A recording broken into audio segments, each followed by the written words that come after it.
Imagine this. You are carrying the weight of an empire on your shoulders. Wars are raging at the borders, betrayal lurks in your own household, and death is never far away. Yet, somehow, you stand calm, composed, and even compassionate. This isn't fiction. This was Marcus Aurelius, the Roman emperor and philosopher, a man who faced storms most of us could barely imagine. And in his private writings, what we now call meditations, he left us a key, a timeless truth. He wrote, "You have power over your mind, not outside events. Realize this, and you will find strength." Think about that for a moment. How much of our daily stress comes from chasing control over things that were never ours to control? The weather, the economy, other people's opinions, even traffic on the way to work. We fight battles on 1,000 fronts, and yet the one battlefield we truly command, our own mind, we often abandon. Marcus didn't. That's why, in the middle of wars and plagues, while standing at the center of power, he could still write words of serenity, clarity, and even compassion. He knew the secret the Stoics discovered centuries ago, a secret our modern world desperately needs today. And that secret is this: self-care is not about indulgence. It's not about escaping reality. It's about discipline. It's about habits that make your inner fortress unshakable. Breaking the myth of self-care. When we hear the words self-care today, what do we think of? Spa days, shopping sprees, fancy meals. There's nothing wrong with enjoying comfort. But here's the problem. Comfort doesn't build resilience. A bubble bath might calm you for an hour. But when life strikes, when you lose your job, when betrayal hits, when illness comes, does that comfort make you strong enough to endure? The Stoics would say no. They would remind us that true self-care is not about pampering yourself with temporary pleasures. It's about cultivating habits that transform you from the inside out. Habits that build discipline, mental clarity, emotional balance, and strength of character. Because to love yourself, truly love yourself, is not to indulge your weakness. It's to respect your potential. It's to train your soul as if it were worthy of greatness, a different kind of self-love. Let me ask you a question. What does loving yourself mean to you? Is it buying yourself something nice, taking a vacation, distracting yourself from stress? For the Stoics, loving yourself meant something very different. It meant treating your mind and your soul as treasures worth protecting. It meant discipline, not indulgence, endurance, not escape. To them, self-care was not softness, it was strength. Not comfort, it was preparation. Marcus Aurelius, Seneca, Epictetus. They weren't writing from ivory towers. They were writing from exile, from slavery, from the battlefield. And still they practiced habits of care not to escape reality. The purpose of this video, and that's what we're going to explore together.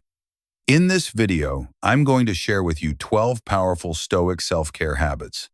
12 habits that, if practiced daily, will not only help you love yourself in the truest sense, but will make you unstoppable in the face of life's storms. These are not vague slogans or motivational quotes.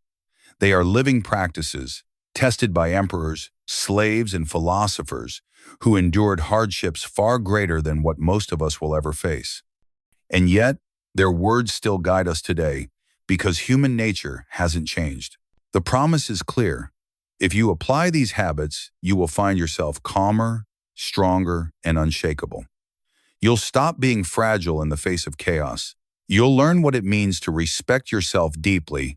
But here's the catch and the truth the Stoics never hid from us. This won't be easy.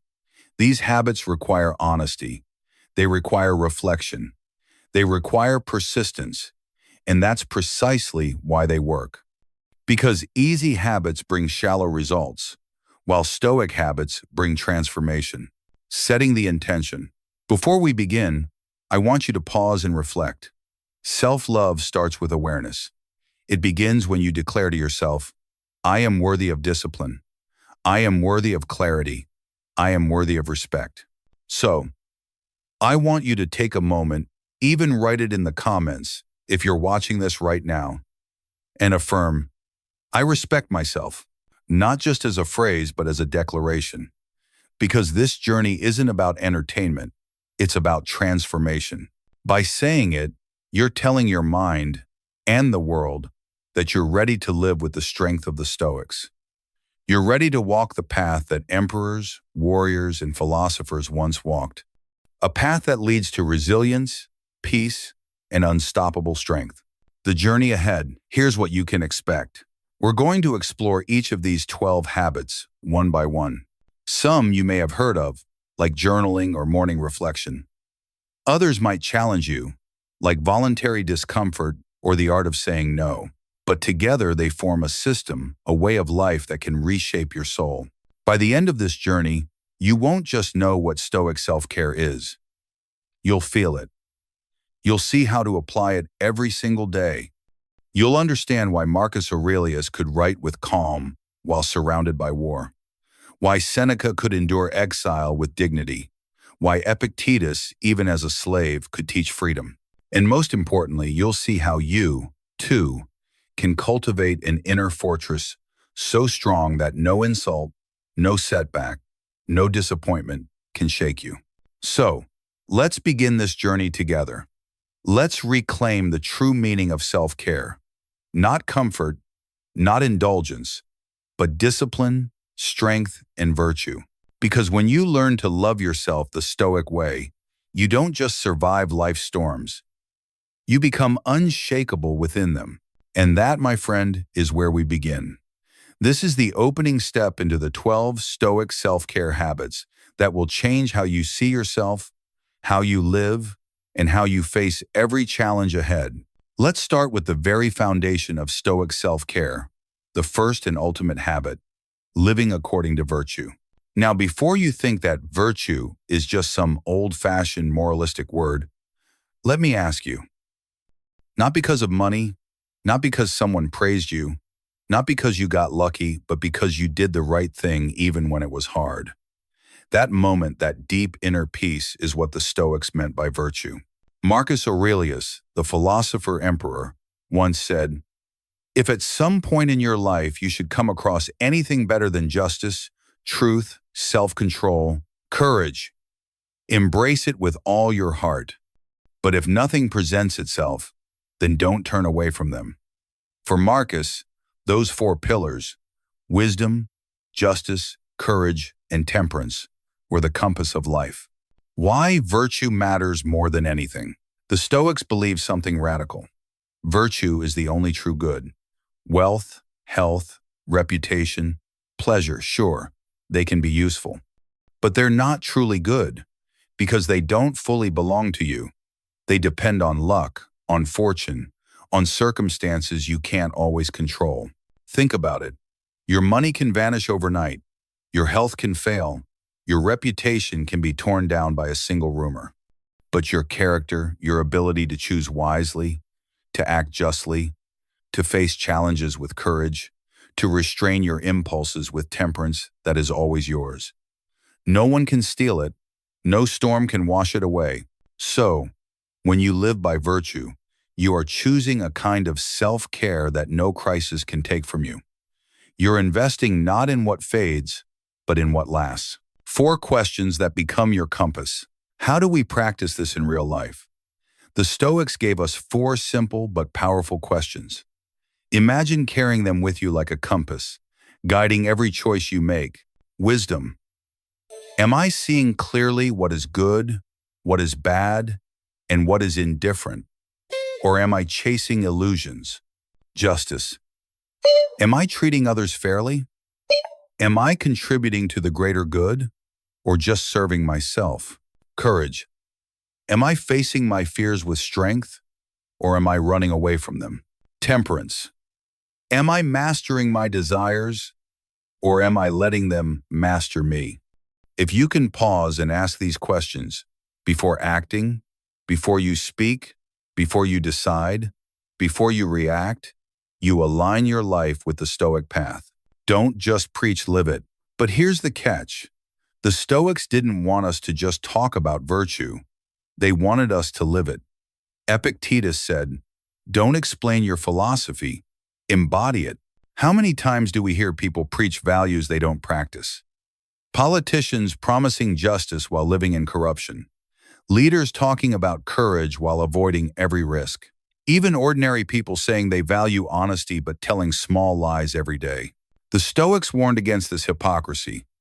They taught that real self-care is aligning your words and your actions, living in integrity, and integrity is peace. Because when your actions match your values, you don't lie awake at night regretting or hiding. You stand tall, knowing you respected yourself. Virtue turns pain into power. Here's another truth the Stoics understood. Virtue transforms suffering. Life will bring you pain, loss, injustice, that's guaranteed. But whether that pain destroys you or shapes you into something greater depends on how you respond. Marcus Aurelius faced war, betrayal, and even plague in Rome. Seneca was exiled, condemned by politics. Epictetus was born a slave and lived with a crippled body. Yet all of them lived with dignity because they clung to virtue. They didn't see suffering as the end of life. They saw it as the training ground for greatness. That's the secret. With virtue, suffering becomes your teacher. Every obstacle is a chance to practice wisdom, to act with justice, to show courage, to exercise temperance. Virtue doesn't erase hardship, but it gives hardship meaning. Why this is the ultimate self-care? You might be wondering, what does all this have to do with self-care? Isn't self-care supposed to feel good? Here's the truth. Indulgence feels good in the moment, but often leaves you weaker. Virtue doesn't always feel easy, but it leaves you stronger. Imagine two people. One spends their life chasing comfort, buying, consuming, indulging, avoiding anything painful. The other lives by virtue, disciplining their desires, acting justly, facing fears, seeking wisdom. Which one do you think will stand stronger when life strikes? Which one will still respect themselves at the end of the day? That's why virtue is the highest form of self-care, because it cares for the deepest part of you, your soul. Modern application. Living virtue today. Let's bring this into the modern world. How do you live with virtue in 2025? Wisdom might mean choosing to read something that strengthens your mind instead of scrolling endlessly on your phone. Justice might mean standing up for a colleague who's being treated unfairly, even if it costs you something. Courage might mean finally having that hard conversation you've been avoiding, or taking a leap toward a dream you've been too afraid to chase. Temperance might mean saying no to that extra drink, turning off Netflix after one episode, or stopping yourself from reacting in anger. Small choices, repeated daily, shape who you become. That's the Stoic path. My perspective. Why it matters now. Let me share a personal reflection. We live in a time where distraction is constant. Companies fight for your attention. Algorithms feed your impulses. And society tells you happiness is found in comfort and consumption. But when I've talked with people who are truly at peace, people who have weathered storms with dignity, they always say the same thing. It wasn't comfort that carried them. It was character. Virtue is timeless. It's not ancient history. It's modern survival. Transition to the next habit. So, habit 1, the foundation of Stoic self-care is to live according to virtue, to use wisdom, justice, courage, and temperance as your compass, to embody your values, not just talk about them, to turn suffering into strength, and to care for your soul in the deepest, most lasting way. Because without virtue, every other habit is fragile. But with it, everything else becomes stronger. And that leads us to the next Stoic habit, one that builds directly on virtue and shows you how to protect your peace from unnecessary suffering. It's called the dichotomy of control, the art of knowing what's truly yours to command and what is not. Now that we've laid the foundation with virtue, let's move to the next Stoic habit, one of the most powerful, yet also the most misunderstood. The Stoics called it the dichotomy of control. At its heart, this principle is simple. There are things in life you can control, and there are things you cannot. True wisdom is learning the difference and living as if you really believe it. What's in your hands and what isn't. Think about your own life for a second. What do you actually control? You control your judgments, the way you interpret events. You control your choices, how you act, how you respond. You control your character, the kind of person you decide to become. But outside of that, the weather, the economy, your boss's mood, your spouse's opinion, whether someone likes you, whether traffic clears up on your way to work, none of that is truly yours to command. Yet, how much of our daily anxiety comes from obsessing over those very things? We lose sleep because someone didn't text us back. We ruin our morning because traffic delayed us. We panic over market swings, over gossip, over outcomes we can never fully control. The Stoics would look at this and shake their heads, because wasting energy on what isn't yours to command is like trying to steer the wind. Futile, exhausting, and guaranteed to leave you miserable. The actor in the play, Epictetus, who started life as a slave and later became one of the greatest Stoic teachers, had a beautiful metaphor for this. He said, "Remember that you are an actor in a play. The playwright decides how long the play will be, whether your role is short or long, whether you play a beggar, a cripple, a ruler, or an ordinary person. Your job is to play the part assigned to you well." That's the Stoic secret. You may not control the script, but you always control your performance. If life casts you in a role of difficulty, will you play it with dignity? The point is not whether the role is fair or glamorous. The point is how well you perform it. And that perspective changes everything. Because suddenly, suffering becomes bearable, setbacks become manageable, and success becomes less corrupting. Training desire and fear. But here's where the Stoics took it even deeper. They didn't just divide life into controllable and uncontrollable. They trained their desires and fears to align with that truth. Think about it. Most of our suffering comes from desiring things we can't guarantee or fearing things we can't stop. We crave wealth, recognition, or love from others. But those depend on luck and other people. We fear sickness, old age, death, betrayal. But these things, too, are beyond our grasp. So what did the Stoics do? They disciplined themselves to desire only what was in their control: virtue, good judgment, right action. And they trained themselves to fear only what could corrupt their soul: vice, cowardice, injustice, dishonor. This shift is radical, because once you stop tying your happiness to things outside your control, you stop being a slave to fortune. You stop being tossed around by the storms of life. You become steady, unshakable. Modern example: work and stress. Let's make this real. Imagine you're preparing for a big presentation at work. You put in the hours, you sharpen your ideas, you rehearse your delivery. That's within your control. But the outcome? Whether your boss loves it or hates it, whether the client signs the deal or not, if you obsess over the outcome, you'll be paralyzed with anxiety. But if you focus on your preparation and delivery, what you can control, you'll not only perform better, you'll walk away with peace. Because you'll know you gave your best, and the rest is not yours to own. That's Stoicism in action, the power of letting go. Ask yourself, how much lighter would life feel if you stopped clinging to outcomes? How much calmer would your days be if you focused only on what was truly yours to command? Marcus Aurelius reminded himself daily, "You have power over your mind, not outside events.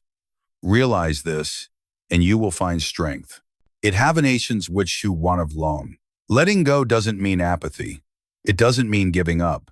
It means you give your full effort, and then you release the result.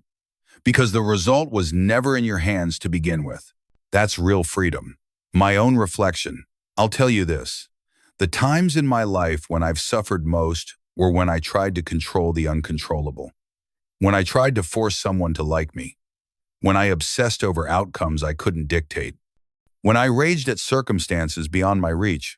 But the moments I found peace, those were when I shifted my focus back inward. When I told myself, do what you can, let the rest go. Every time I practiced that, the weight lifted, the anxiety faded, and I found strength again. And that's the strange paradox of Stoicism. The less you cling, the more you gain. The more you release, the freer you become. The benefits of this habit. So what does practicing the dichotomy of control give you? 3 priceless gifts. Less anxiety, because you stop tormenting yourself with what you can't change. More effectiveness, because your energy goes where it matters, your choices, your actions, your character. Resilience, because no matter what happens, you're ready. You're no longer fragile in the face of life's unpredictability. This is why Stoicism isn't just philosophy, it's therapy for the soul. It's a daily practice that keeps you sane, strong, and focused in a world full of noise. Transition to the next habit. So habit 2, the dichotomy of control, is the art of focusing only on what belongs to you, your judgments, your choices, your character, and releasing everything else.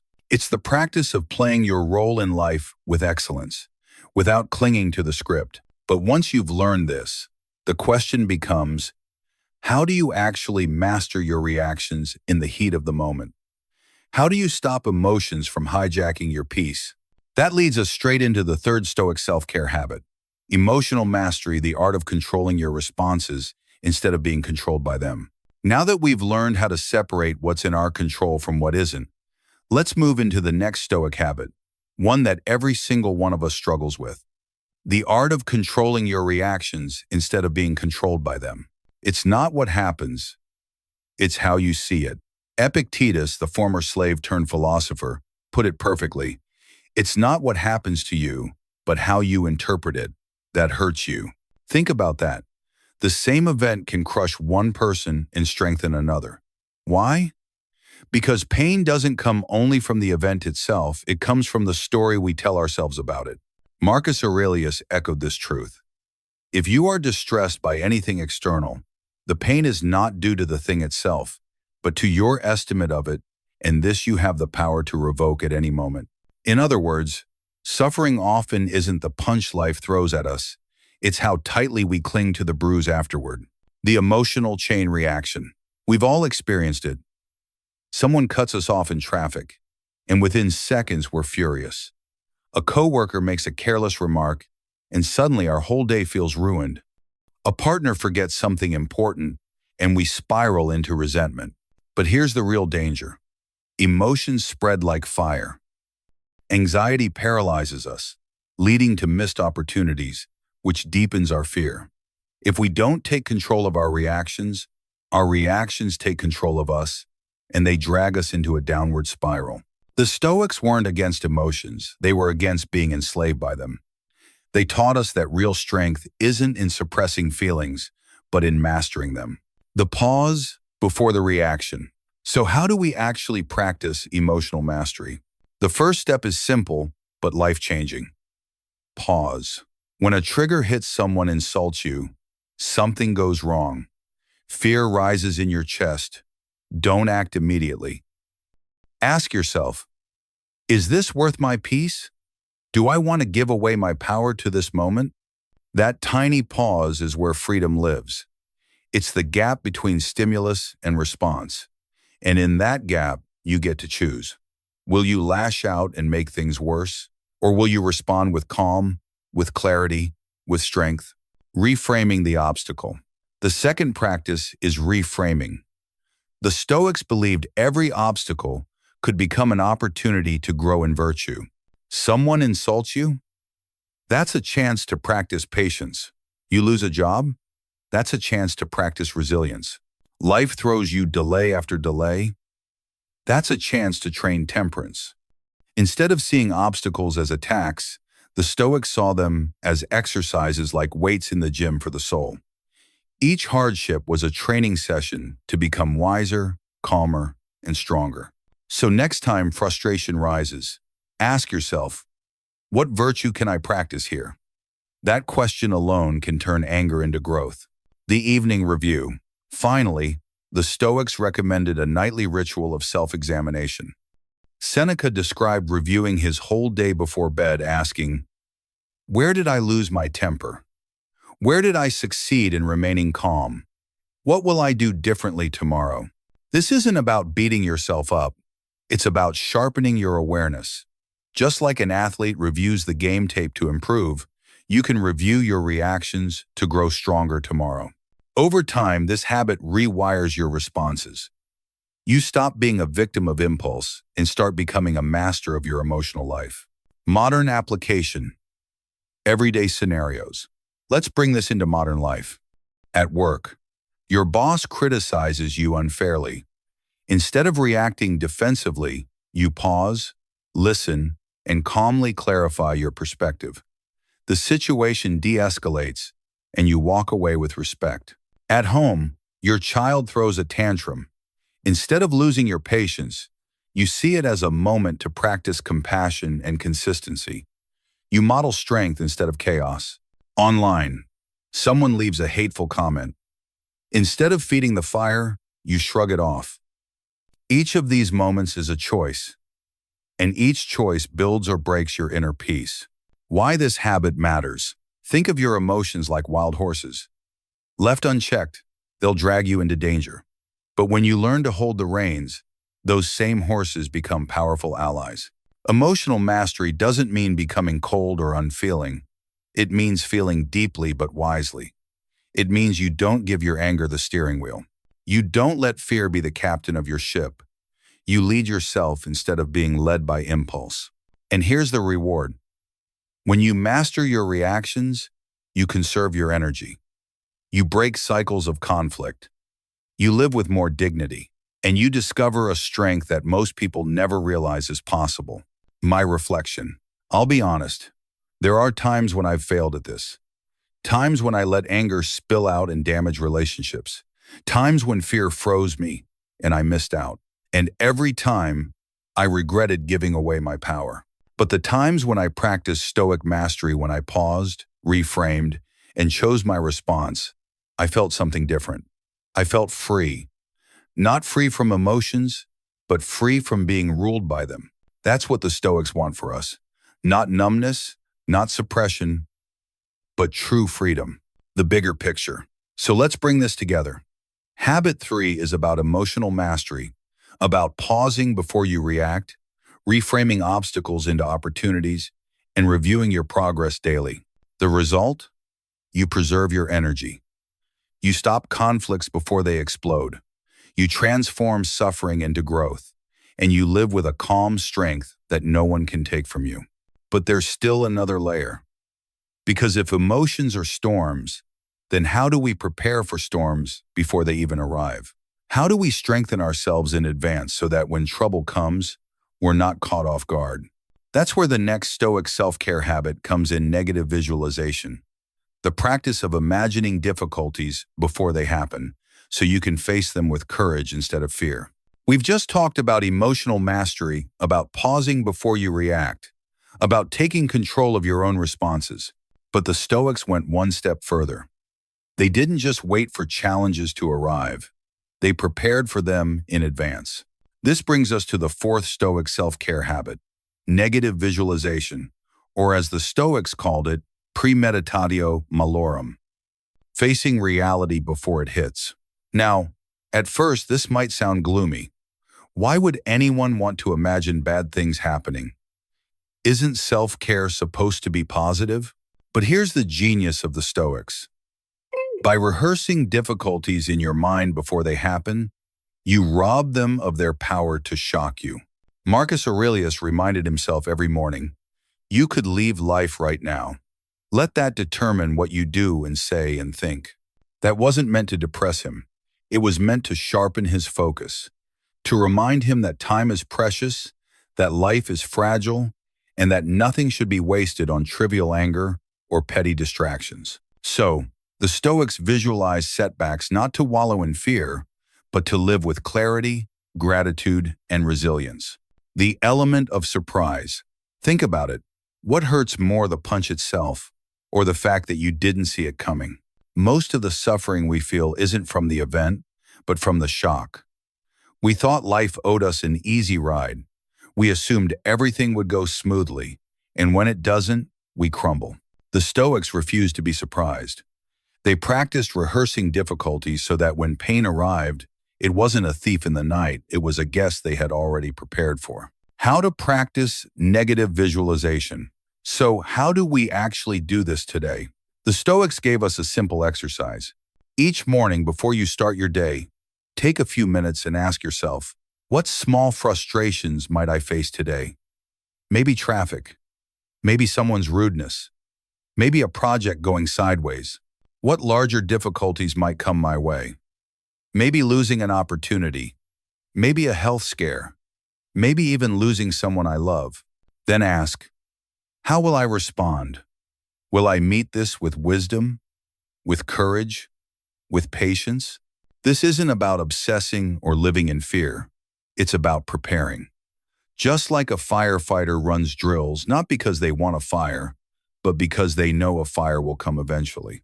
By rehearsing difficulties in your mind, you condition yourself to respond with calm when they arrive in reality. Reframing. Fragility into gratitude. There's another layer to this. Negative visualization doesn't just make you tougher, it makes you more grateful. When you remind yourself, I could lose this, suddenly you appreciate it more. You hug your child tighter because you realize their presence isn't guaranteed.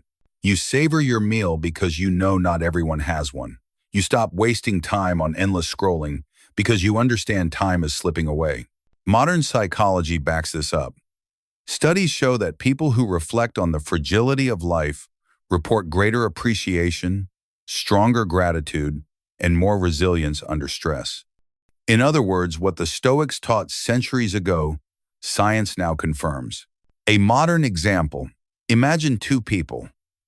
The first one goes through life, assuming tomorrow is guaranteed. They wake up, rush through their day, complain about small inconveniences, take their loved ones for granted, and waste hours on meaningless distractions. The second person wakes up and spends 2 minutes in negative visualization. They remind themselves, this day could be my last. The people I love might not always be here. The job I have could disappear tomorrow. Who do you think lives with more focus? More gratitude? More strength?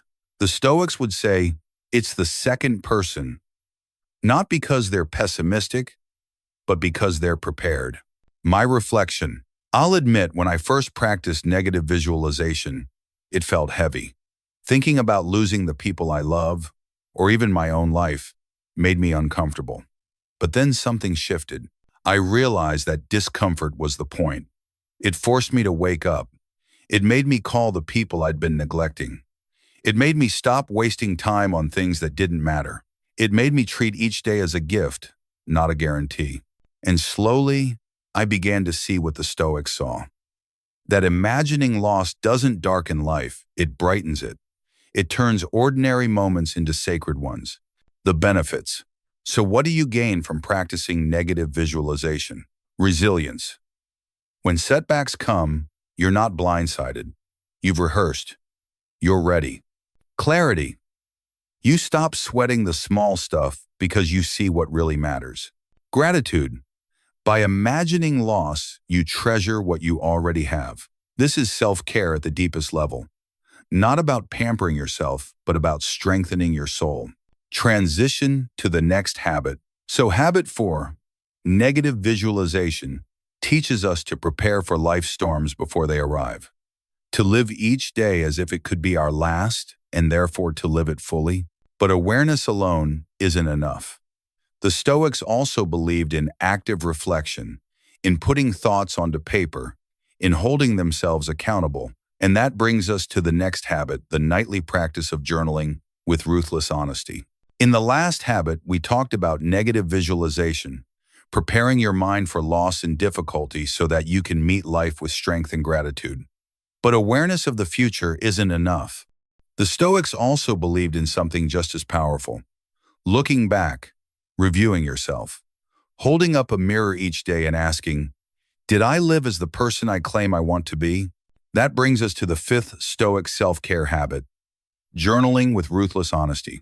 The private pages of a philosopher. You see, Marcus Aurelius, the emperor of Rome, left us one of the most treasured works of philosophy, Meditations. But here's the thing. It wasn't written for the public. It wasn't meant as a book. It was his private journal, notes to himself, reminders of his weaknesses, pep talks for his own discipline, corrections for his own character. That's why it's so powerful. It's not polished or designed to impress anyone. It's raw, honest, sometimes harsh, and that's exactly what makes it real. Marcus wrote things like, "At dawn, when you have trouble getting out of bed, tell yourself, I have to go to work as a human being." Arrogant people today, don't be surprised. These weren't speeches to an audience. They were self-reminders. His way of saying, "Marcus, stay awake. Don't lie to yourself. Do better." Why journaling works. So why did the Stoics value journaling so highly? Because they knew the greatest danger wasn't the enemy outside, it was the enemy within. Self-deception. Our ability to rationalize our mistakes, to excuse our bad habits, to tell ourselves comforting lies. Journaling cuts through that. It forces you to look in the mirror with brutal clarity, to ask questions like, what did I do well today? Where did I fail? Did I live according to wisdom, justice, courage, and temperance? This isn't about writing poetry or keeping a pretty diary. It's about running a daily audit of your soul. And just like a business can't grow without checking its books, a person can't grow without checking their character. The power of ruthless honesty. Now, here's the key. It has to be honest, ruthlessly honest. It's easy to write, "I did my best, everything's fine." Did you really stay calm, or did you snap at someone in anger? Did you really act with courage, or did you choose comfort instead of what was right? Honesty stings at first, but honesty is disinfectant. It cleans the wound so healing can begin. Think of it like this. If you lie to your journal, you're not fooling anyone but yourself. And self-deception is poison. But self-honesty, that's medicine. Modern example. Imagine this. At the end of a stressful day, instead of collapsing in front of the TV or drowning your mind in distractions, you sit down with a notebook. You write, "Today I lost my patience with my kids. I let a coworker's comment ruin my focus. I didn't stick to my workout like I promised, but I also encouraged a friend who needed it. I stood up for myself in that meeting. I tried to listen more than I spoke." How do you think you'll feel after writing that? Maybe not proud of every line, but lighter, clearer, because now you know. Now you see yourself honestly, and tomorrow you'll have a better chance of doing differently. That's the power of Stoic journaling. It doesn't just record your life, it reshapes it. The emotional benefits. And here's something the Stoics didn't have the science to prove, but modern psychology confirms. Journaling reduces anxiety. Studies show it improves emotional regulation, lowers stress, and increases gratitude. Why? Because when you put thoughts on paper, they stop swirling endlessly in your head. They lose their power. They become concrete, manageable, real. Journaling is like unclogging the drain of your mind. Suddenly the water flows again. Suddenly you can breathe. Gratitude through reflection. There's another benefit too. Journaling cultivates gratitude. When you review your day, you notice things you would have forgotten. That small kindness from a stranger, that laugh with a friend, that meal you enjoyed without rushing. By recording it, you train your brain to see the good, not just the bad. And slowly, you stop taking your life for granted. So in a way, ruthless honesty doesn't just expose your flaws, it also amplifies your blessings. My reflection. I'll share something personal. When I first started journaling, I resisted. I didn't want to admit where I was weak.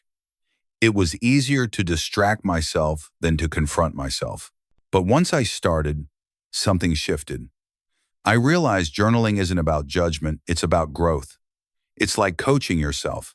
It's like being both the student and the teacher of your own life. And when I look back at old entries, I can see how far I've come.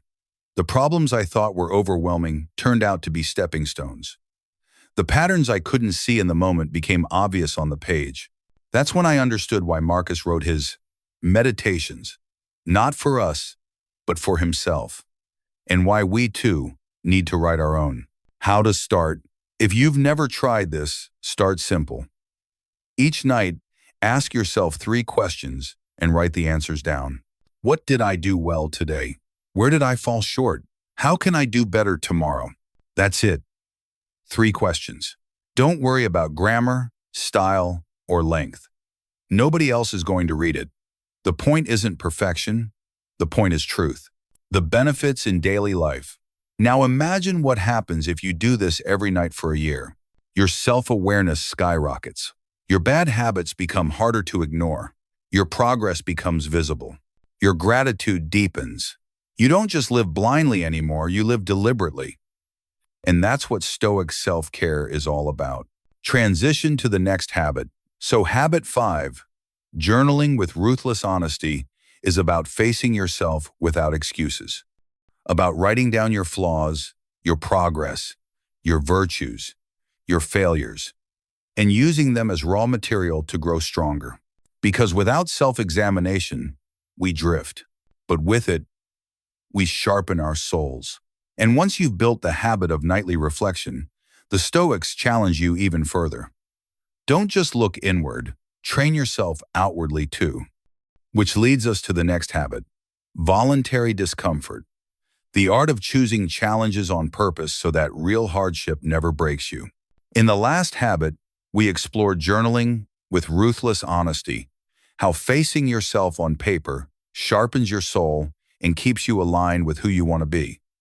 But here's the truth. Writing alone isn't enough. You also need training, not just mental training, but physical, emotional, and spiritual toughness. And that's why the Stoics practice something radical. Voluntary discomfort. Why comfort weakens us? Think about modern life for a moment. We live surrounded by comforts. Soft beds, instant food, climate control, endless entertainment. Everything is designed to make life easier, smoother, more convenient. But here's the paradox. The easier life becomes, the weaker we feel. Anxiety goes up, depression rises, resilience drops. Why? Because comfort is addictive. And when you're addicted to comfort, even small inconveniences feel unbearable. Wi-Fi goes out, you panic. Coffee order is wrong, you're furious. Traffic delay, you lose your mind. The Stoics saw this weakness centuries ago. They warned that without challenge, the soul atrophies. Just like a muscle that never lifts weight becomes fragile, a person who never faces hardship becomes breakable. That's why Seneca advised his friend Lucilius to practice living with less. He wrote, "Set aside a certain number of days, during which you shall be content with the scantiest and cheapest fare, with coarse and rough dress, saying to yourself all the while, is this the condition that I feared?" Training before the storm. Seneca's point was simple. Don't wait for life to test. You test yourself first. Don't wait for misfortune to break you. Prepare yourself so when it comes, you're already ready. This is what voluntary discomfort is all about. It's self-care on a deeper level. Not pampering your body, but toughening your soul. What voluntary discomfort looks like. So, what does this actually look like in practice? Fasting for a day, to remind yourself that hunger won't kill you. Taking a cold shower, to prove that you can endure discomfort without running. Sleeping on the floor once in a while, to realize comfort is a bonus. Walking instead of driving. Carrying your groceries instead of choosing ease. These might sound small, but each act is like lifting a weight for your spirit. Each one whispers, I am stronger than my circumstances. I don't need luxury to survive. I am free. The mental dimension. And voluntary discomfort isn't just physical. It's also mental and emotional. Having that difficult conversation you've been avoiding. Sitting in silence without distracting yourself with your phone. Facing your fears instead of numbing them with pleasure. Each of these is a form of discomfort we'd rather escape. But the Stoics remind us, escaping only makes us weaker. Facing makes us stronger. Epictetus compared life to a wrestling match. The greater the difficulty, the more glory in surmounting it. To him, hardship wasn't punishment, it was training. My own experience. I'll share something personal. I remember the first time I tried cold showers after reading about Stoic practices. It was brutal. Every cell in my body screamed, "Get out!" But I stayed. I breathed. And then something shifted. I realized the water wasn't the enemy. My own resistance was. The next time life threw me a challenge, I found myself calmer, stronger, because I had trained myself in small doses of discomfort. That's the beauty of voluntary hardship. It builds resilience before you even need it. Modern science agrees. What's fascinating is that modern science confirms this ancient wisdom. Psychologists call it hormesis, the idea that small doses of stress make us stronger. Think about exercise. Lifting weights actually tears muscle fibers, but when they heal, they grow stronger. The same is true for your mind and spirit. Expose yourself to manageable stress, and you build resilience for real storms. Cold exposure, fasting, endurance training. All of these teach your nervous system. Discomfort is not danger. Challenge is not catastrophe. And when real adversity arrives, illness, loss, betrayal, you don't collapse. You endure. Gratitude through discomfort. There's another gift in this practice. Gratitude. When you voluntarily step into discomfort, comforts no longer feel ordinary. A warm bed feels like a blessing. A simple meal tastes like a feast. Running water feels like luxury. Instead of chasing more, you start appreciating what you already have. Seneca captured this perfectly. It is not the man who has too little, but the man who craves more that is poor. By stripping away comforts, even for a short while, you learn to see abundance in what you once overlooked. How to start today. So how do you begin practicing voluntary discomfort? Tomorrow morning, take a cold shower instead of a hot one. Skip dessert for a week. Leave your phone in another room for a few hours. Sleep without a pillow for a night. Each small act builds a layer of resilience. Each one strengthens your character. And here's the best part. You don't need anyone's permission. The balance. Now let's be clear. The Stoics didn't promote constant suffering. The goal isn't to punish yourself. The goal is to train yourself. Too much discomfort for the sake of pride becomes vanity. Too much indulgence becomes weakness. The wisdom lies in balance. Enough discomfort to strengthen you, not so much that it destroys you. It's like going to the gym. You don't lift 1,000 pounds on the first day. You build gradually. You stress the muscle just enough to grow stronger. Do the same with your soul. The ultimate why. And why does this matter? Because life will test you. Not maybe, not someday. If you've trained in discomfort, you'll meet hardship with calm. If you haven't, you'll crumble under its weight.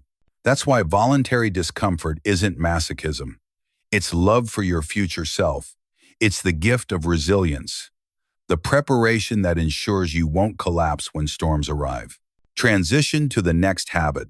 So habit 6, practicing voluntary discomfort, is about choosing small hardships today so that greater hardships tomorrow won't break you. It's about proving to yourself, I am stronger than I think. I can endure. I am free from the chains of comfort. And once you've trained your soul to face discomfort willingly, the Stoics challenge you to go even further, because it's not just about what you endure, but also about what you refuse. Which brings us to the next habit. The art of saying no, guarding your time and energy as if your life depends on it.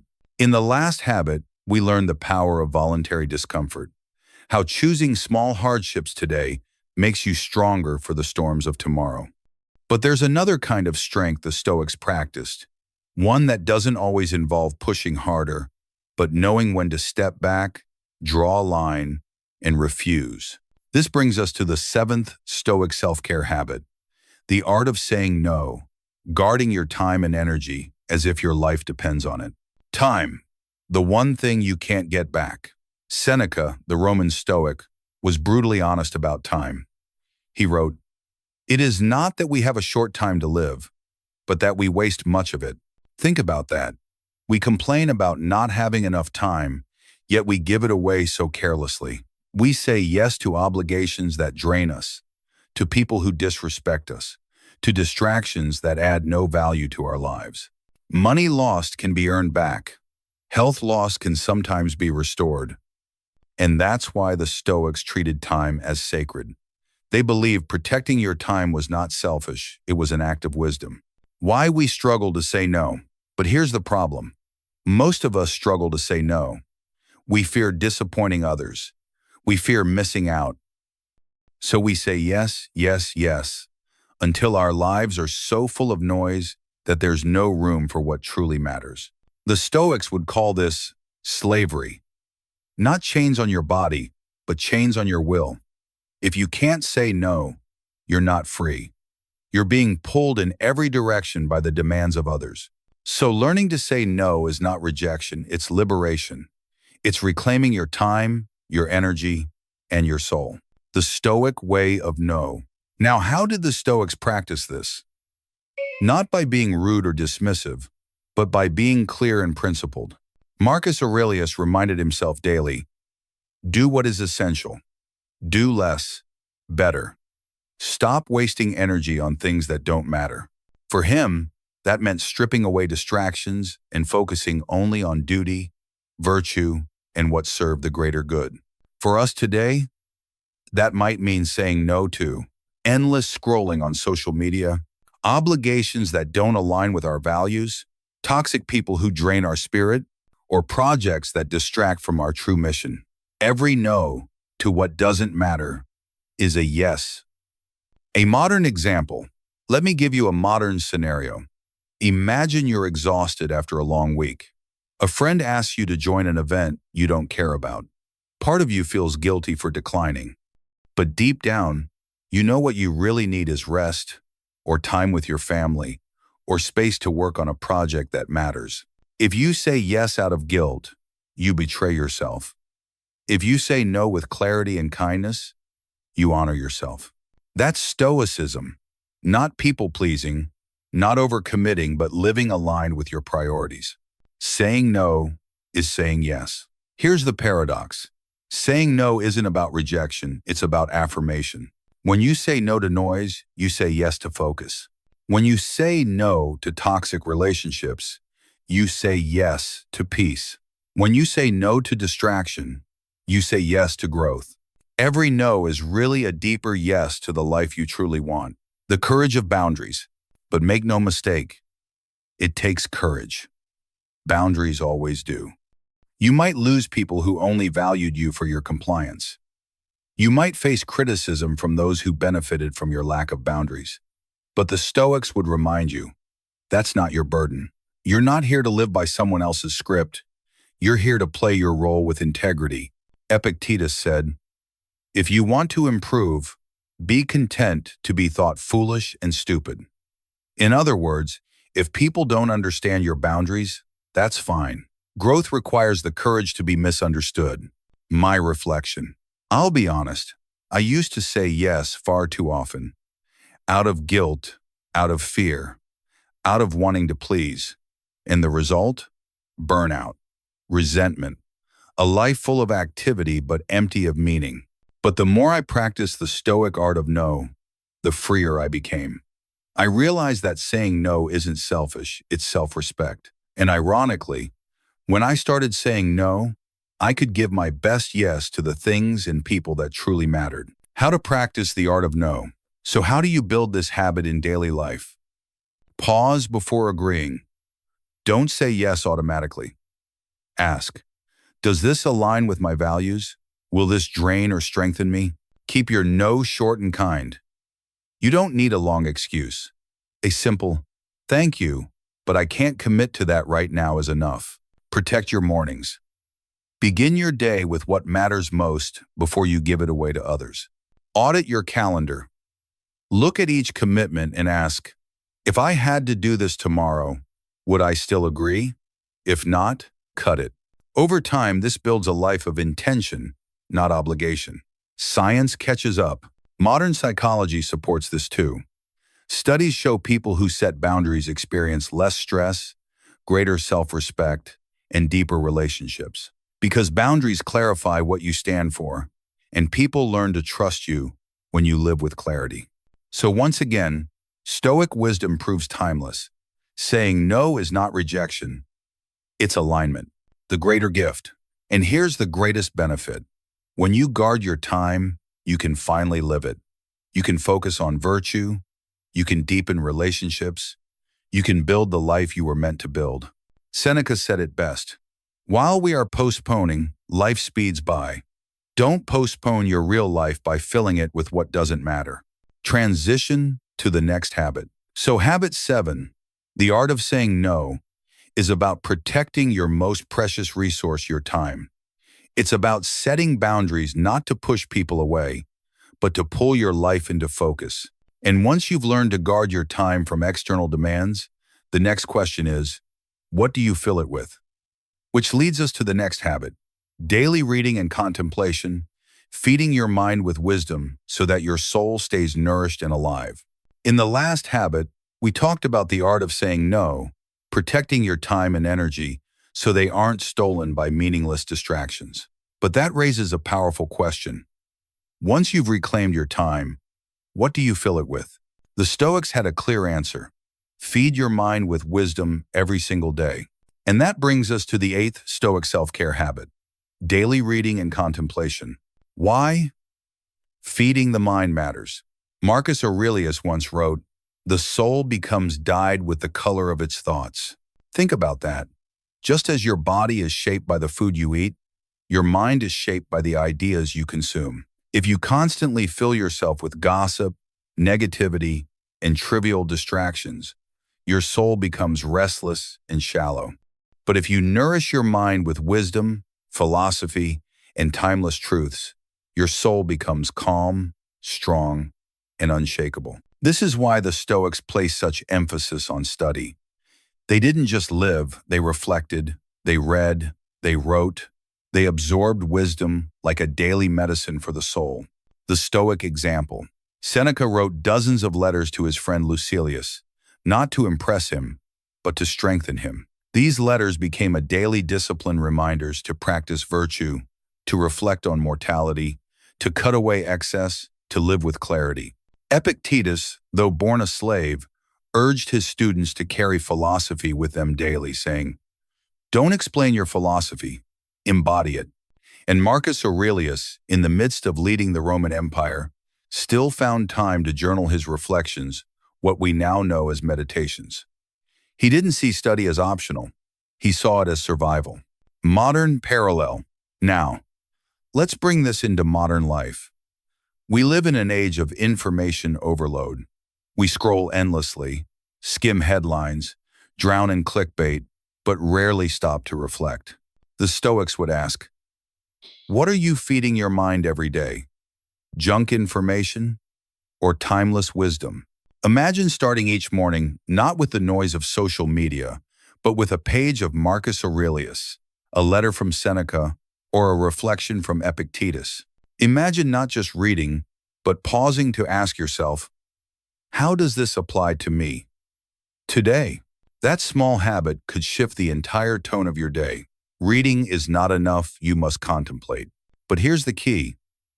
It's not just reading, it's contemplation. Seneca warned against being a book collector who devours knowledge without digesting it. He wrote, "It is not how many books you have, but how good they are and how well you use them." The Stoic approach is this. Read slowly, reflect deeply, choose a short passage and meditate on it. Carry it with you throughout the day, like a lens to see the world more clearly. It's better to truly absorb one sentence than to skim 100 pages and forget them all. A daily practice. So how do you do this in your life? Here's one way. Morning reading. Start your day with 5–10 minutes of Stoic or philosophical text. Choose one line to carry with you.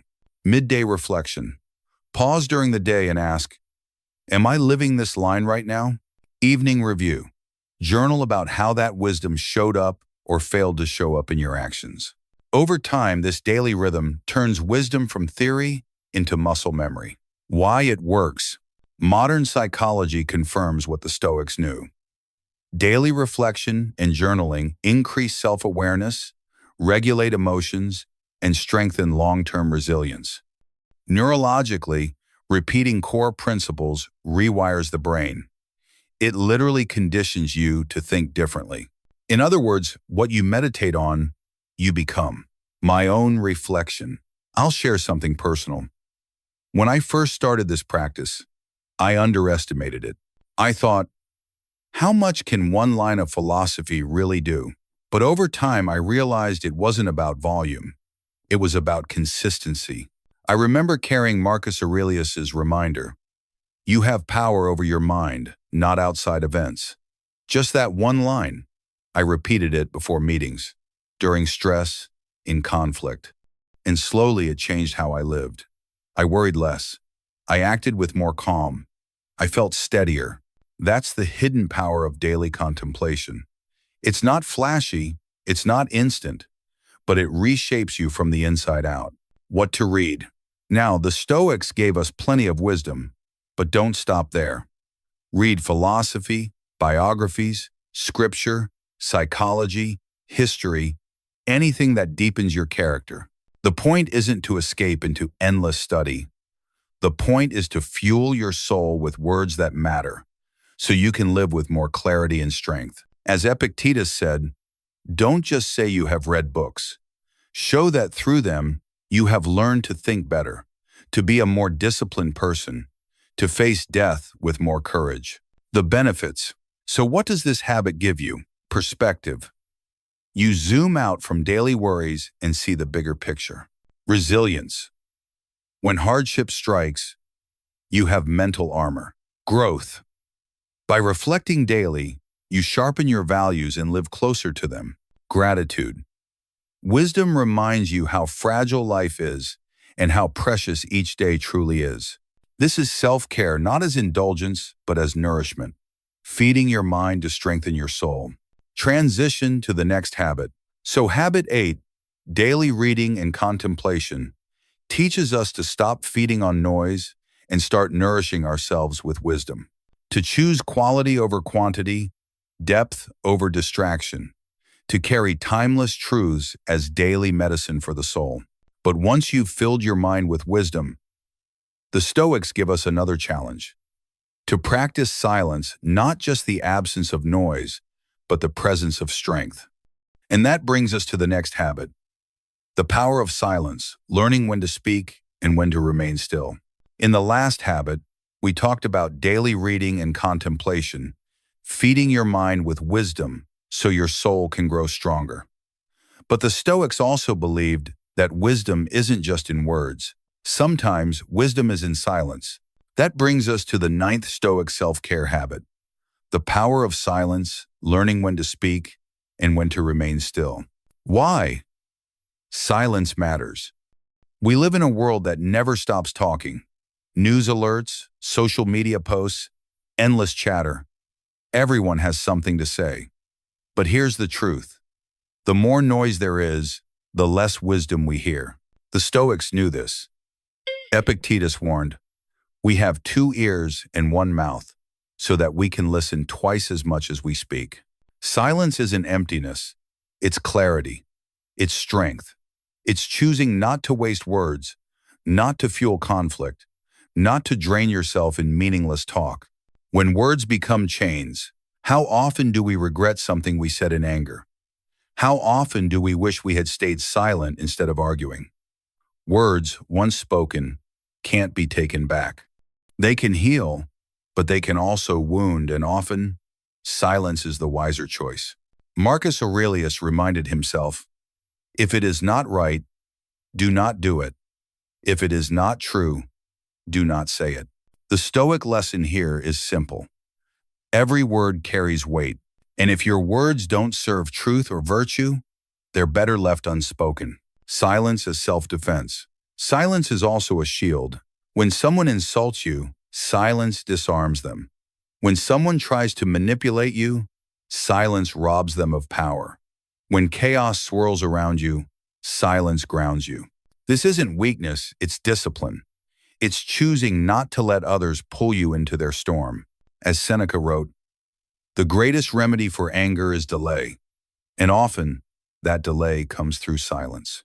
The inner dimension of silence. But silence isn't just about holding your tongue. It's also about stilling your mind. How many of us carry endless noise in our heads, replaying conversations, worrying about the future, drowning in what ifs? The Stoics practiced inner silence, slowing the mind, focusing on what truly matters, letting go of mental chatter. Marcus himself often reminded, "You have power over your mind, not outside events. Realize this." And that strength begins with silence inside. A modern example. Imagine you're in a heated meeting at work. Everyone is talking over each other. Emotions are high. Instead of jumping in, you stay quiet. You listen. You observe. And because you didn't react impulsively, when you finally do speak, your words carry weight. Or imagine at home when someone throws a harsh comment at you. Instead of firing back, you pause, you breathe, you stay silent, and suddenly the conflict fizzles instead of exploding. That's the power of silence in action. My own reflection. I'll be honest, this habit has been one of the hardest for me. There were times when I felt the urge to defend myself instantly, to prove I was right, to win the argument. But almost every time, I regretted the words I rushed to say. On the other hand, the moments I chose silence, when I let the wave pass without reacting, I felt something different. I felt free. Because silence wasn't weakness, it was control. It reminded me that my dignity doesn't depend on someone else's opinion, that my peace doesn't need to be sacrificed in every battle. Silence is a form of power. Here's the paradox. Silence, which looks passive, is actually one of the most powerful actions you can take. Silence creates space. Silence builds mystery. Silence makes others reveal themselves while you remain steady. In fact, some of the most powerful leaders in history were those who knew when not to speak. They understood that words are strongest when used sparingly. The Stoics weren't against speech, they were against careless speech. And in a world drowning in noise, the ability to stay silent is a superpower. How to practice the power of silence. So how can you apply this Stoic habit? Pause before speaking. Ask yourself, does this need to be said? Does it align with truth and virtue? Choose listening over talking. In conversations, practice listening twice as much as you speak. Use silence in conflict. When provoked, stay quiet. Let your calmness be the response. Practice inner silence. Take time each day to sit without distraction, without screens, without noise. Just breathe. Just be. Over time, silence stops being uncomfortable. It becomes strength. Science confirms it. Modern studies show that silence reduces stress, improves focus, and even promotes brain growth. Just 2 minutes of silence can calm your nervous system more than music. So once again, what the Stoics knew through practice, science now proves. Silence heals. Silence strengthens. Silence frees. The benefits. So what does this habit give you? Emotional control. You stop being reactive and start being intentional. Clarity. In silence, your thoughts settle and truth rises. Respect. When you do speak, people listen because they know your words aren't cheap. See, but it powers inner peace. Silence gives you a refuge from the chaos of the world. This isn't about never speaking. It's about speaking wisely. Transition to the next habit. So habit 9, the power of silence, reminds us that sometimes the strongest voice is no voice at all. That silence can protect your peace, sharpen your wisdom, and give your words more weight when you finally choose to use them. And once you've learned to harness the power of silence, the Stoics invite you to practice something even deeper. Gratitude not as a fleeting feeling, but as a daily discipline that transforms how you see life itself. In the last habit, we discovered the power of silence, how holding your tongue, calming your mind, and choosing stillness can protect your peace and sharpen your wisdom. But silence is not just the absence of noise. It also creates space for something greater to grow inside you, and that is gratitude. That brings us to the 10th Stoic self-care habit. Gratitude not as a fleeting emotion, but as a daily discipline. Gratitude in Stoic philosophy. When we hear the word gratitude, we often think of a nice feeling that comes and goes, like being thankful for a gift or a compliment. But for the Stoics, gratitude was much deeper. It was a daily practice, a conscious act of shaping the way you see life. Marcus Aurelius reminded himself, "Do not indulge in dreams of having what you have not. Rather, reflect on the blessings you do possess and think how much you would long for them if they were not in your possession." In other words, don't waste your energy craving what's missing. Look at what you already have and imagine how devastated you'd feel if it were suddenly gone. That's the essence of Stoic gratitude. Why gratitude is hard? The problem is, most of us don't live that way. We live in a culture of comparison, where we're constantly measuring ourselves against what others have. We scroll through social media and see someone else's car, house, vacation, relationship, and suddenly, what we have feels small, insufficient, unworthy. But here's the truth. Envy is endless, and gratitude is limitless. If you chase comparison, you'll never arrive. If you practice gratitude, you'll always have enough. Seneca warned, "It is not the man who has too little, but the man who craves more, that is poor." Gratitude, then, is the cure to poverty of the soul. Gratitude as armor. Gratitude isn't just a nice feeling, it's armor. When you practice it daily, it protects you from resentment, bitterness, and despair. Think about it. If you wake up each morning and train yourself to notice even the simplest blessings, the fact that you can see, breathe, walk, think, then life cannot easily defeat you. Because no matter what you lose, you still find reasons to give thanks. That's what makes gratitude a Stoic form of strength. A modern example. Let me give you a simple example. Two people wake up to the same rainy morning. One curses the weather, complains about the inconvenience, and starts the day already annoyed. The other smiles, thankful for the water that nourishes the earth, grateful for a warm roof overhead, and chooses to see beauty in the rain. Same event, different perspective. One feels cheated, the other feels blessed. Gratitude is not about changing life, it's about changing the lens through which you see it. Daily practice of gratitude. So how do we turn gratitude into a daily discipline? Morning reflection. Start the day by naming 3 things you're thankful for. Not grand things, but simple ones. A good meal, a safe home, a supportive friend. Gratitude journaling. Each night, write down one moment of the day that you don't want to forget. It could be a smile, a laugh, or even surviving a tough challenge. Gratitude in adversity. This is the hardest but the most Stoic. Find something to be grateful for, even in hardship.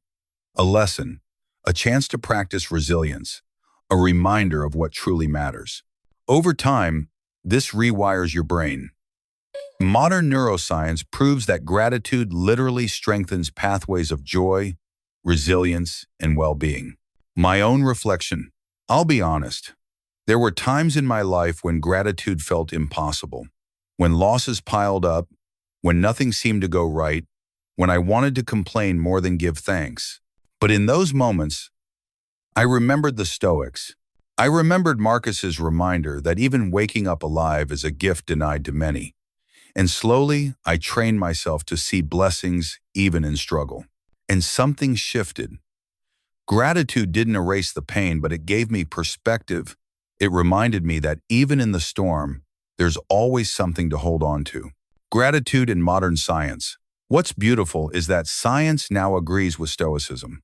Studies show that people who practice daily gratitude experience less depression, lower stress, and stronger relationships. Gratitude even improves sleep, boosts the immune system, and increases overall happiness.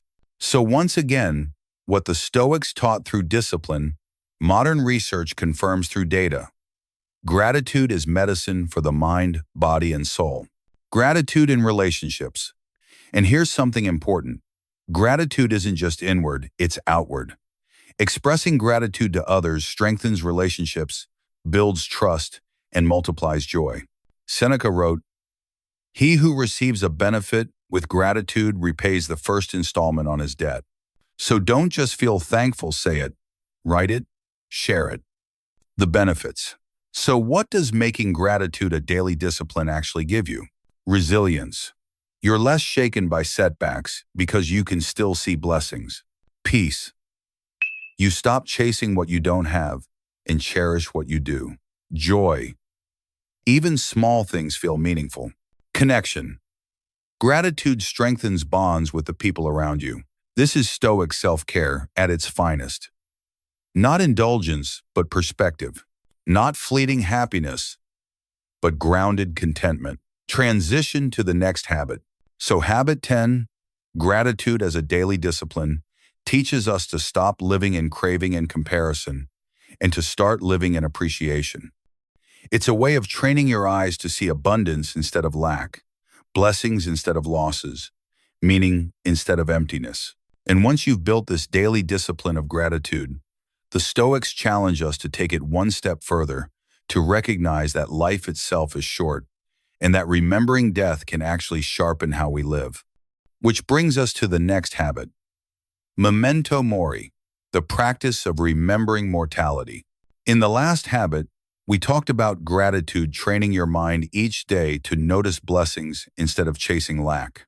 But the Stoics knew that gratitude becomes even deeper when paired with one sobering truth. We are mortal. That brings us to the 11th Stoic self-care habit, memento mori, the practice of remembering death. The Stoic view of death. To most of us, the thought of death feels heavy, even frightening. We avoid it, deny it, distract ourselves from it. But the Stoics faced it directly. They believed that remembering death was not depressing, it was liberating. Marcus Aurelius reminded himself daily, "You could leave life right now. Let that determine what you do and say and think." This wasn't despair, it was focus. He knew that keeping death in mind sharpens life. It strips away trivial worries and clarifies what truly matters. Why we resist death. But let's be honest, we live in a culture that hides death. We treat it as distant, something that happens to other people far away. But this illusion costs us, because when we forget death, we waste life. We postpone our dreams. We fight over small things. We assume we have later. The Stoics would tell us, later is not promised. Tomorrow is not guaranteed. The only time you own is now. Death as a teacher. For the Stoics, death wasn't an enemy, it was a teacher. Seneca wrote, "Let us prepare our minds as if we'd come to the very end of life. Let us postpone nothing. Let us balance life's books each day." Imagine if you lived each day like that. Imagine if every night you closed your eyes with nothing left unsaid, nothing left undone. How much lighter, freer, more present would you feel? Memento mori is not about fearing the end. It's about living fully until it comes. A modern example. Think about someone you've lost. A parent, a friend, a colleague. You probably remember their last moments with crystal clarity. Why? Because death makes things real. It strips away the fog and reminds us what counts. Now imagine living with that awareness daily, not in grief, but in clarity. How would you love differently? How would you spend your time? What would you stop postponing? That's the gift of memento mori. How to practice memento mori. So how do we practice this without becoming morbid? Morning reminder. Begin the day by telling yourself, this could be my last sunrise. How do I want to live it? Evening reflection. Ask, if today was my final day, did I live it well or did I waste it? Physical symbols. Some Stoics kept reminders of death, a skull on the desk, or inscriptions on the wall. Today, that might mean a bracelet, a coin, or even a simple note that whispers, remember, you will die. Leave as action check. Before a decision, ask, would this still matter if I had 1 year to live? 1 week? These practices don't breed despair, they breed urgency. They remind you that time is precious and that each choice matters. Modern science supports it. Interestingly, modern psychology echoes this Stoic insight. Studies on mortality awareness show that when people are reminded of death, they often shift priorities. They care less about money, status, and shallow comparisons, and more about meaning, relationships, and contribution. So once again, Stoicism anticipated what science now confirms. Remembering death makes you live better. My own reflection. I'll be honest, when I first practiced memento mori, it scared me. Thinking about my own death, or the death of people I love, felt overwhelming. But over time, I realized that the fear wasn't about death itself, it was about unlived life. The more I faced death, the more I appreciated mornings, conversations, laughter, and small joys. The more I loved deeply, spoke honestly, and forgave quickly. Because I knew the clock is ticking for all of us. And strangely, that thought didn't make me sad. It made me free. The benefits of remembering death. So what does this habit give you? Focus. You stop wasting time on what doesn't matter. Urgency. You act now instead of postponing. Depth. You love more fully, forgive more quickly, and savor more deeply. Peace. You stop fearing the inevitable because you live prepared. The Stoics weren't obsessed with death. They were obsessed with life. They knew that only by remembering the end can you live the middle with meaning. A Stoic challenge. So here's the challenge. The next time you catch yourself procrastinating, complaining, or envying someone else, pause and whisper to yourself, memento mori. Remember, life is short. Is this really how you want to spend it? That single reminder can shift your entire day. Transition to the next habit. So habit 11, memento mori, teaches us that death is not to be feared, but to be remembered. Because remembering death gives life urgency, clarity, and meaning.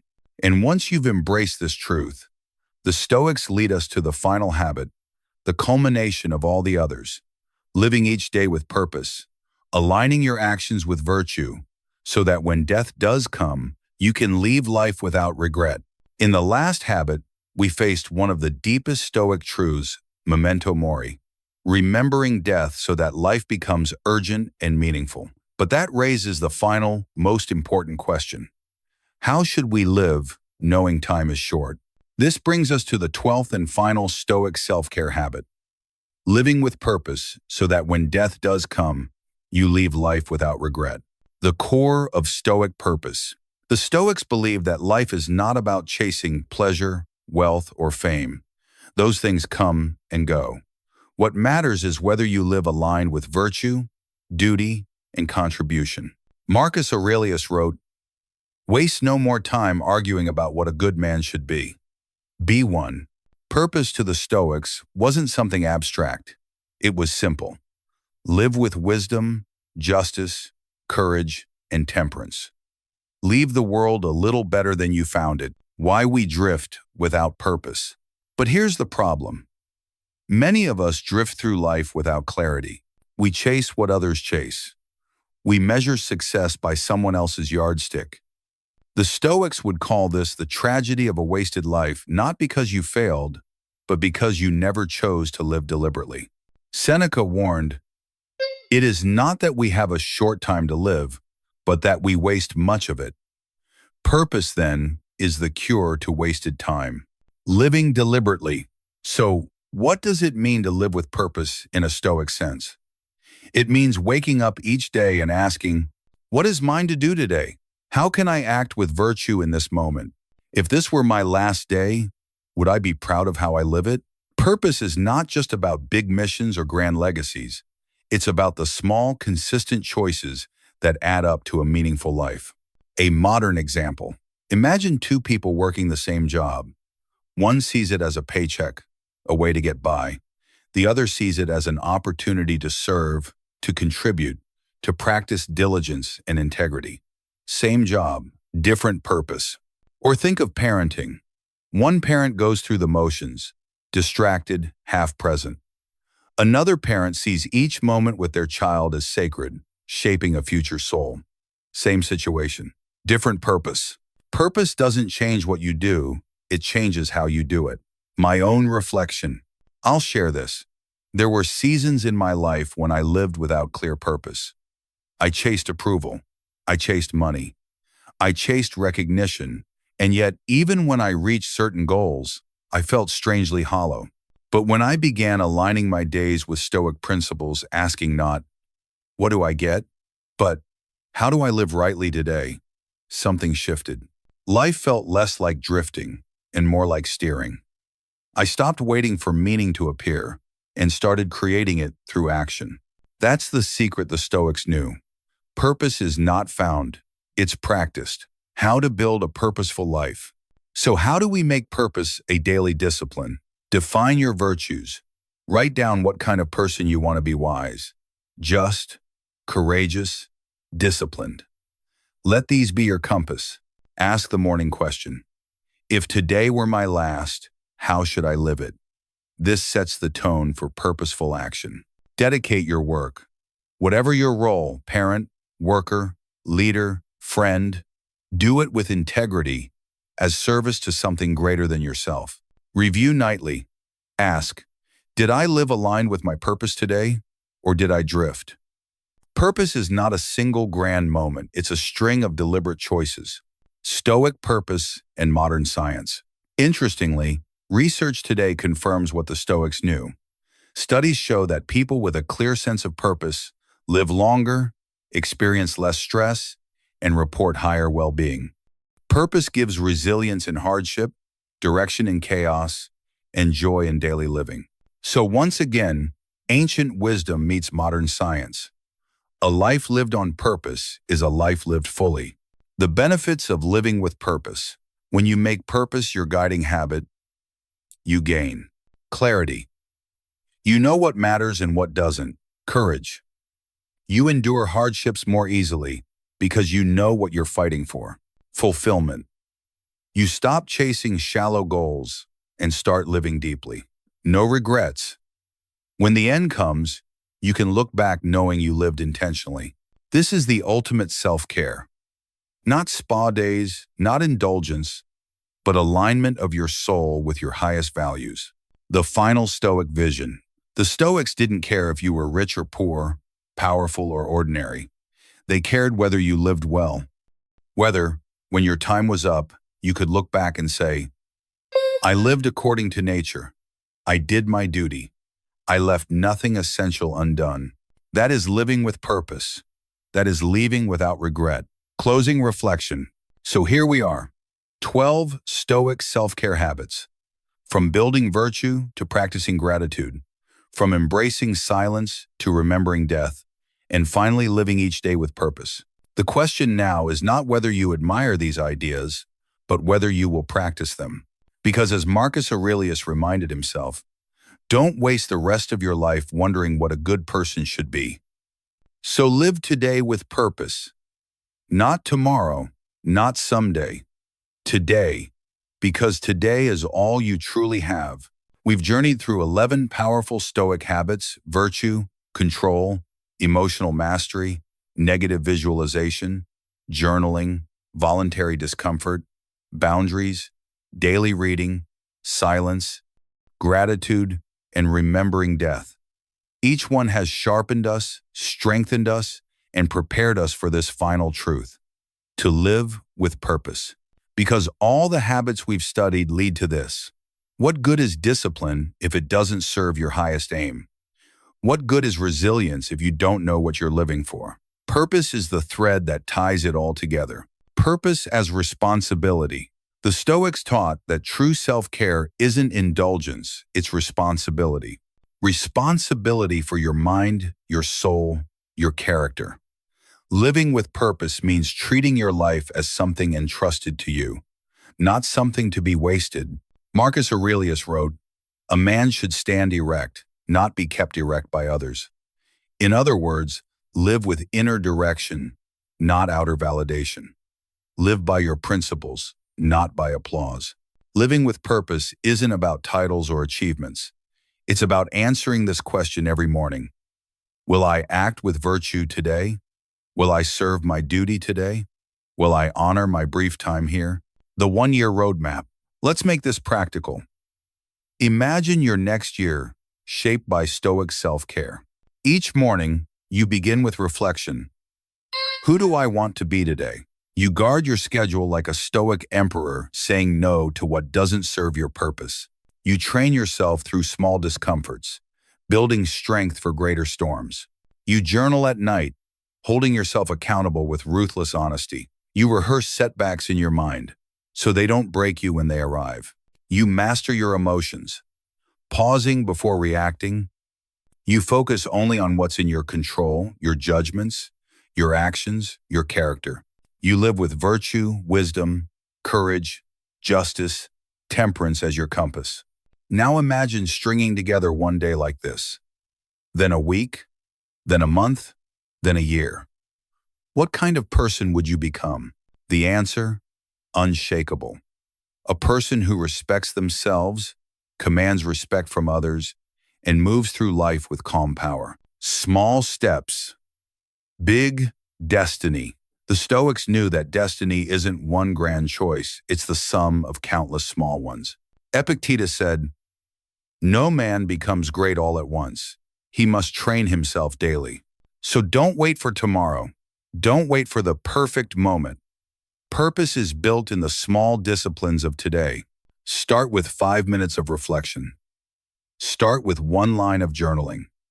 Start with a single moment of silence instead of reaction. Because momentum creates character. Character shapes destiny, the ultimate goal. And what is the ultimate goal of all this Stoic self-care? It is not luxury. It is not indulgence.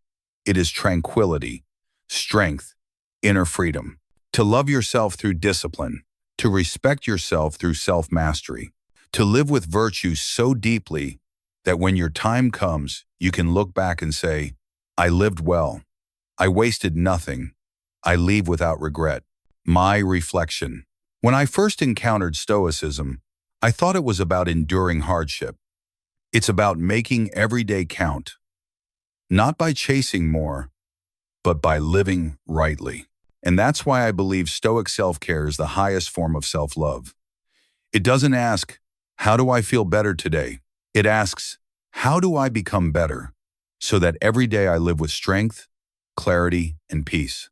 The call to action. So here's the challenge. Don't just admire these 12 habits. Live them. Begin small. Today, write one honest line in your journal. Take one cold shower. Say no to one distraction. Pause before one reaction. Thank life for one blessing. Because each small act builds momentum. Momentum builds character. And character shapes your destiny. Final Stoic reminder.